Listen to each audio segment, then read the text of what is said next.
Alright you guys, so after using the OnePlus 9 Pro for many days now, I finally have my final thoughts as to whether or not you should get this over the regular OnePlus 9 or whether it's worth getting over any other competitor that's in the $1,000 price range. And that was really something that kept coming to my mind when I was using this phone, because the OnePlus 9 is listed at $729 before tax, while the OnePlus 9 Pro is listed at $1,069 before tax, making this a $329 difference.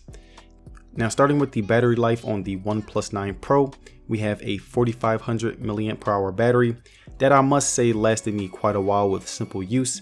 You know, I would watch a lot of YouTube videos, play some games, and I really spent a lot of time talking on the phone, which was something that really gave me insight on how great the battery was.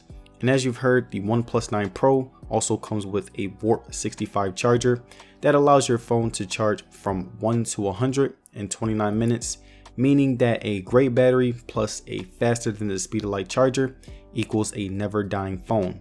I will usually average about 8 hours a day on the 9 Pro and would have a battery percentage of 27% by the time the day was done. And then I take my routine night shower, which is about 25 minutes. And by the time I got out, my phone will be at 100%. So I never really had to charge the phone overnight.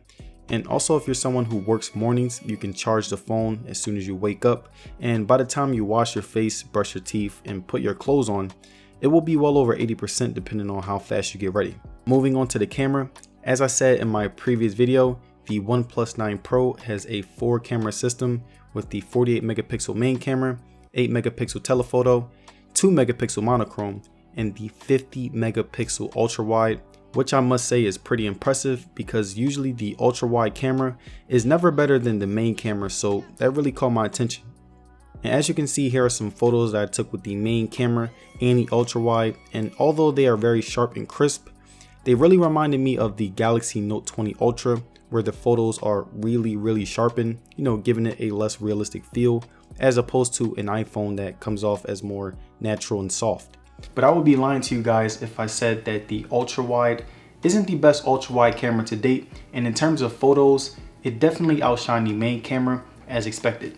Now, another complaint that I had with the camera was that it would take away some color, meaning that if I took a picture of some really green grass, it will look a little less green than in real life. Now, this isn't a huge deal breaker, but again, it reminded me of a lot of Galaxy phones that I've used in the past.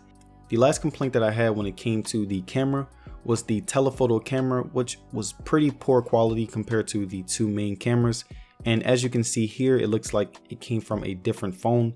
Like the colors got significantly worse along with the pixels. And it was definitely something that bothered me because I tend to take a lot of telephoto photos myself. But besides that, it's a really great camera, minus the telephoto, and the ultra wide is definitely worth checking out because I really had a lot of fun with it. Now, discussing the software, the haptic feedback on this device was really smooth and responded very well. Like I would drag my finger across different animations and it felt really sharp, and even playing games on the OnePlus was an incredible experience.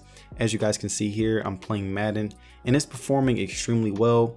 Also, the customization was very nice and gave me much more freedom to do what I wanted as far as making it my own. Along with the beautiful built-in wallpaper options and app icon styles, the software on the OnePlus gave me a classic Android vibes, and I was thoroughly impressed. And as far as the display, the OnePlus 9 has a slightly curved edge screen, which I don't love, but I don't hate. Curved displays are usually very annoying because when holding the phone, you tend to accidentally press things, but this display isn't too curved, so it prevents the accidental touching.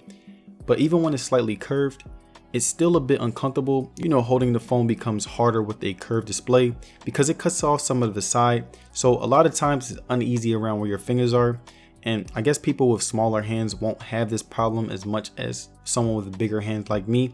But if you slide a case on it, it won't be that much of a problem. Now, the 120Hz screen held up pretty well. I would have a few bugs here and there, but it wasn't consistently a problem for me, so I shrugged it off. And the brightness of the screen was pretty nice. The colors on the display were vibrant along with the 120Hz screen, making the display one of my favorite parts of this phone.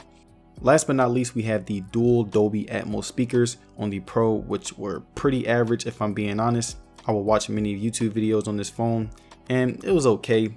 It didn't stand out to me at all, and here's a sound test to show you guys what I mean.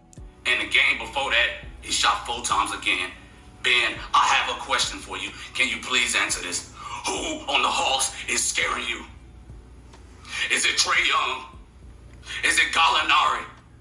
Who is it, Ben? Alright you guys, so after going through everything that I liked and disliked about the OnePlus 9 Pro, the final question is here. Should you buy the OnePlus 9 Pro over the regular OnePlus 9? The answer is no. And the reason that I say this is because this phone doesn't have much more to offer compared to its little brother. Both phones have the same processor. They both have 120 Hz refresh rate screens. They both have amazing camera systems, etc. So the real question isn't, should you get the OnePlus 9 Pro over the OnePlus 9? It's, why would you get the OnePlus 9 Pro over the OnePlus 9? So comment down below, what device do you think is better in terms of value? The OnePlus 9 or the OnePlus 9 Pro? Let me know what you guys think. And if you guys made it to the end of this video, I would like to say thank you for sticking around. And don't forget to like this video and subscribe. It would be very appreciated. And also, as far as social media, you can follow me on Twitter and Instagram. And I will see you guys in the next one. Peace out.